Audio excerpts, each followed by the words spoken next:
আসসালামু আলাইকুম প্রিয় শিক্ষার্থী বন্ধুরা, আশার আলো বিদ্যামঞ্চ একাডেমিতে তোমাদেরকে স্বাগতম। আজকে আমরা পদার্থবিজ্ঞানে তুল্যরোধ নির্ণয় করা শিখব। আমরা জানি শ্রেণী বর্তনীর ক্ষেত্রে তুল্যরোধ RS equal R1 plus R2 plus R3, যতগুলো রোধ থাকবে ততগুলো যোগ হবে। আর সমান্তরাল বর্তনীর ক্ষেত্রে আমরা জানি 1/RP equal 1/R1 plus 1/R2 plus 1/R3 plus dot dot dot. তাহলে আজকে আমরা বরিশাল বোর্ড 2022 এই প্রশ্নটি বলা আছে গ নাম্বার, যে বর্তনীর তুল্যরোধ নির্ণয় করো। বর্তনীর তুল্যরোধ নির্ণয় করো। তাহলে এখানে আমরা একটা বর্তনী দেখতে পাচ্ছি, এই বর্তনীর তুল্যরোধ নির্ণয় করব। তাহলে সমাধান দিয়ে লিখব, ধরি এখানে R1 রোধ দেওয়া আছে 10 ওহম, R2 রোধ দেওয়া আছে 10 ওহম, R3 এর রোধ দেওয়া আছে 15 ওহম, R4 এর রোধ দেওয়া আছে 5 ওহম এবং R5 এর রোধ দেওয়া আছে 6 ওহম। এখানে 5টি রোধ দেওয়া আছে।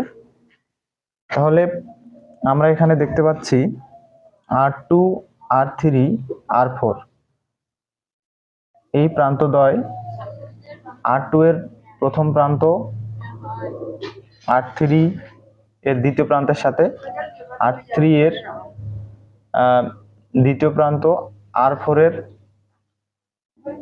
প্রথম প্রান্তের সাথে যুক্ত আছে। অর্থাৎ এভাবে সংযুক্ত থাকলে আমরা জানি যে শ্রেণীতে সংযুক্ত হয়। তাহলে এখানে R2, R3, R4 তিনটে শ্রেণীতে সংযুক্ত। এর জন্য লিখবো আমরা এখানে R2, R3, R4 শ্রেণীতে সংযুক্ত।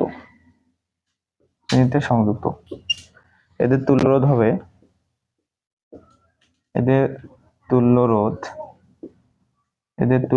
হবে,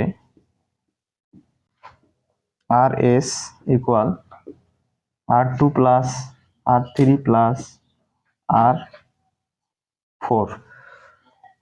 তাহলে R2 এর মান হচ্ছে 10 ওহম, R3 এর মান হচ্ছে 15 ওহম, R4 এর মান হচ্ছে 5 ওহম। এই তিনটি যোগ করলে আমরা পাবো 20 আর 10 30 ওহম। তাহলে আমরা এবার যে RS পাবো, সেই RS এর সঙ্গে আমরা দেখতে পাচ্ছি R5, RS ও R5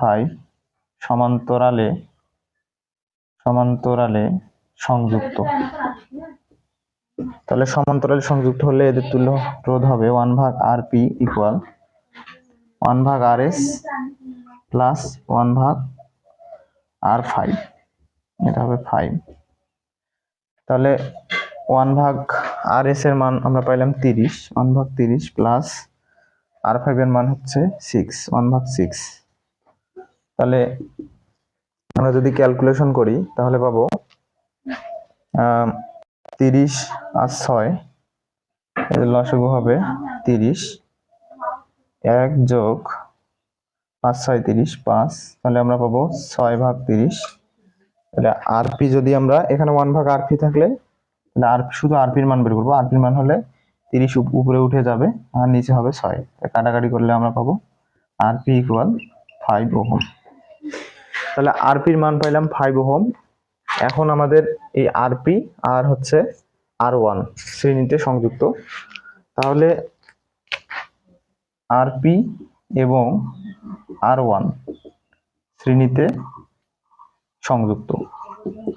তাহলে বর্তনীটির নিট তুল্যরোধ যেটা হবে এটা হচ্ছে RS1 ইকুয়াল, যেহেতু আমরা একবার RS লিখছি তাই এখানে RS1 দেব।